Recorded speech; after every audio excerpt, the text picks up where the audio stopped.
Bienvenue dans nouvelle vidéo.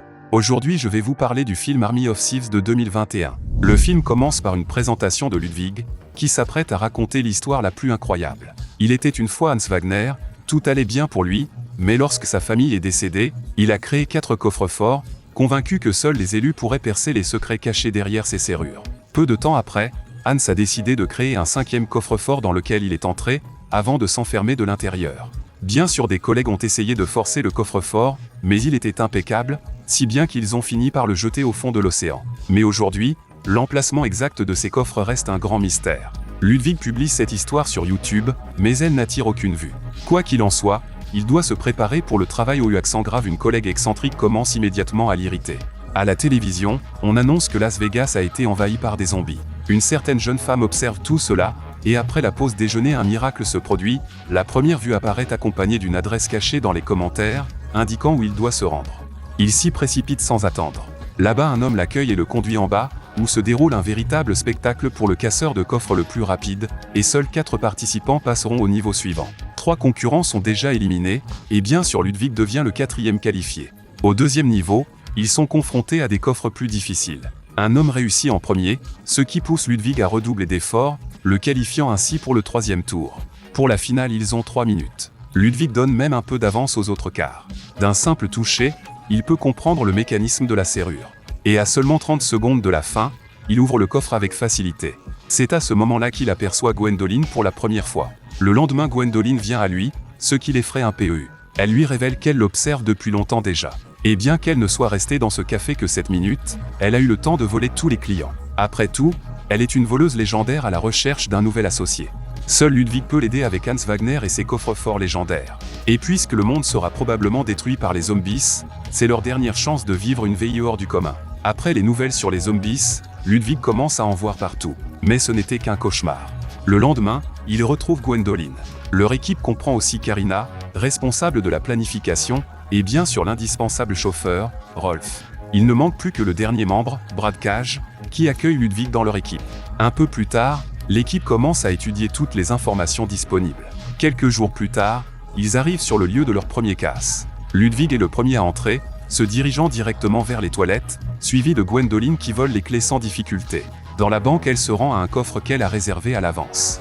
Ensuite, Karina intervient pour distraire le caissier. À ce moment-là, le duo se dirige vers la salle des coffres. Au accent grave, Ludwig utilise son talent, se concentrant sur le mécanisme, qu'il parvient à déverrouiller assez rapidement. Le premier coffre de Wagner est ouvert, il ne leur reste plus qu'à partir tranquillement. L'affaire attire l'attention des autorités, et bien que certains membres du département soient occupés par la menace zombie, Vincent reste intransigeant et certain de connaître leur prochain mouvement. Quant au groupe, ils passent le reste de la journée à célébrer. Un peu plus tard, Ludwig rend visite à Gwendoline, à qui il confie qu'il a toujours été différent des autres depuis l'enfance, car il pouvait ouvrir des coffres-forts. Gwendoline ajoute qu'elle aimerait tout abandonner et partir directement à Las Vegas, où accent grave se cache probablement le coffre-fort le plus difficile. Nous nous retrouvons ensuite à Prague où les attend une nouvelle banque. Le département est également sur place. Karina aura environ 16 secondes avant que le système ne redémarre. Ils devront avancer à ce rythme. Ludwig passe en premier comme toujours. Karina le guide par un chemin sécurisé, tandis que le service de sécurité remarque que les caméras montrent des images incohérentes, ce dont Ludwig n'a aucune idée. Accent aigu. Il rejoint Gwendoline, mais leur moment est interrompu par la sécurité, déclenchant une bagarre. Gwendoline neutralise les gardes seuls, laissant Ludwig sous le choc. Il ne reste plus qu'à ouvrir le coffre, mais celui-ci est bien mieux protégé que le précédent. Il semble qu'il faille suivre une séquence inspirée de l'histoire des serrures. Pendant ce temps, le département, ne comprenant pas pourquoi ils ne les ont pas détectés, décide d'aller directement les chercher. Au même moment, le protocole de sécurité de la banque s'active, ce qui signifie qu'ils ont presque été repérés. Le plan B est lancé et Vincent réalise enfin qu'ils ont surveillé la mauvaise banque depuis le début. De son côté, Brad fait face à la sécurité avec acharnement tandis que Gwendoline presse Ludwig de se dépêcher, mais les choses commencent à déraper. Le coffre détecte la présence de Ludwig mais lui accorde une nouvelle tentative pour le déverrouiller.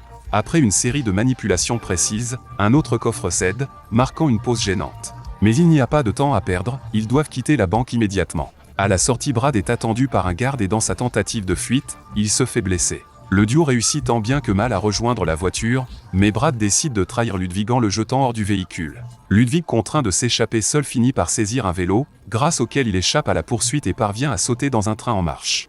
Un peu plus tard, Gwendoline confronte Brad, lui reprochant leur trahison. Mais ils restent inflexibles, affirmant qu'ils ont désormais beaucoup d'argent et peuvent faire ce qu'ils veulent. Gwendoline, désillusionnée, décide alors de quitter l'équipe. Voyant cela, Karina décide de suivre Gwendoline. Quelques jours plus tard, Ludwig rentre chez lui, où il est surpris de trouver le duo, ce qui le déstabilise. Gwendoline lui explique alors qu'elle regrette sincèrement ce qui s'est passé, mais qu'après cet acte de trahison, elles ne travailleront plus avec Brad et son équipe à partir de maintenant. Ludwig leur demande simplement de quitter sa maison, mais elle lui rappelle que la mission n'est pas terminée. Il reste encore un coffre-fort et c'est l'occasion de marquer l'histoire. Leur équipe est désormais réduite à 3 personnes. Pendant ce temps, Vincent tombe sur la chaîne YouTube de Ludwig et réalise que c'est lui qui a déverrouillé les coffres. Le trio atteint finalement sa destination finale où Interpol les attend déjà. Le nouveau jour commence avec la prise d'assaut d'un camion militaire. Quant à Interpol, ils ignorent totalement que le trio est au courant de leur présence. Vers le soir, Karina neutralise les snipers pour récupérer un enregistrement de leur voix. Quant au coffre-fort, ils décident de le transporter en camion, avec Gwendoline comme conductrice. Pendant ce temps, Ludwig découvre l'un des coffres les plus sophistiqués du monde. Fasciné, il envisage même de commencer le déverrouillage en cours de route. Il est tellement absorbé que tous les bruits extérieurs s'effacent, le laissant seul face au coffre, dans une concentration totale. Pendant ce temps, le duo arrive également à la banque, cherchant à retrouver le trio qui a déjà réussi à ouvrir l'un des 7 verrous. Karina, de son côté, détecte un signal provenant du téléphone de Brad et parvient juste à envoyer un message « Fuyez » avant d'être intercepté par Interpol. Un agent tente de lui soutirer des informations en mentionnant son frère, la poussant ainsi à parler. Pendant ce temps, Ludwig est secoué d'un côté à l'autre par les virages brusques du camion, et il se rend compte que la chance est de son côté. Les secousses ont déplacé la clé vers le bon compartiment, et le coffre s'ouvre révélant un trésor de billets à l'intérieur. Leur moment de victoire est interrompu par Brad qui tente de tirer, mais son arme s'enraye sans cesse, obligeant Ludwig à lui asséner un coup puissant. Gwendoline, ayant récupéré le pistolet, attache Brad au véhicule et aperçoit Interpol qui se rapproche. Ludwig est en train de s'en sortir, mais cela ne dure pas longtemps, la police est déjà là. Comprenant qu'ils n'ont aucune chance de s'échapper, Gwendoline propose un marché. Elle accepte de se rendre, mais Ludwig reste libre. Vincent accepte rapidement, ce qui nous amène en Californie, où Ludwig se voit offrir 250 000 $ pour une journée de travail. Il doit ouvrir le dernier coffre de Wagner, caché dans une ville envahie par des zombies. C'est ici que le film prend fin.